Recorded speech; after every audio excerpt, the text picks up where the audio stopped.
I came to hear that he was the first Chinese Australian barrister, and I've always had an interest in history, and I thought that that is something that ought to be researched and recorded.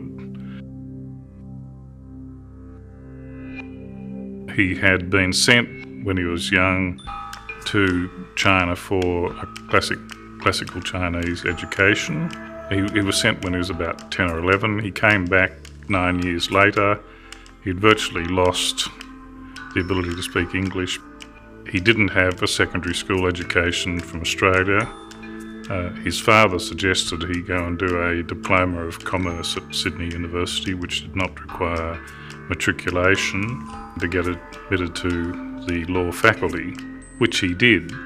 He then studied law part-time whilst working, and that working included in a bank in Chinatown, as well as in the family business for part of the period, before he decides to use his law degree to go to the bar.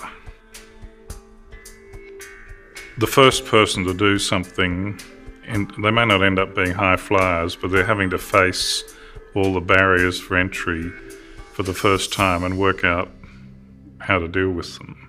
And certainly when he turned up in 1938, there wasn't a lot of work around for him when he started.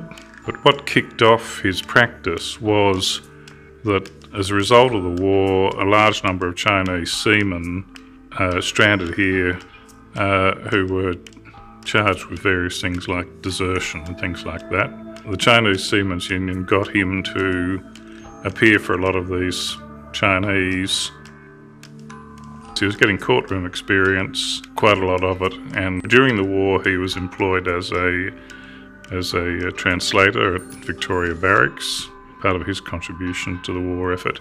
And then after the war he got very interested in the position of refugees who'd been let in without doing the infamous dictation test.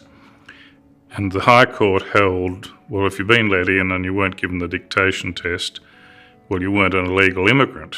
So the Chifley government then passed a piece of legislation called the Wartime Refugees Removal Act to overcome the results of this court case and allow them to deport the refugees. A lot of these refugees married here and they had families, so when the government decided they were going to toss them all out, they're in a sort of terrible situation because they'd established, many of them had jobs here, they'd married here, they had families here, and then they were being told, oh, well, sorry, time to go back to wherever you came from. Lee suggested that a rising young constitutional law silk called Garfield Barwick lead him in the High Court. Garfield Barwick became an absolute leader of the bar and ultimately ended up as Chief Justice of Australia, but he was just establishing himself at that stage. They actually lost the case, but when the judgment came down, the new Communist Republic had been proclaimed and the government decided they weren't going to send people back to Communist China. So they lost the battle but won the war. He was also hugely respected in the Chinese community. He was bilingual, so they loved having him there as MCs. He was well liked by his colleagues in chambers. He took them for meals down in Chinatown and introduced them to using chopsticks.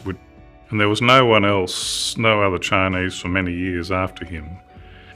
2018 was the 80th anniversary of his admission.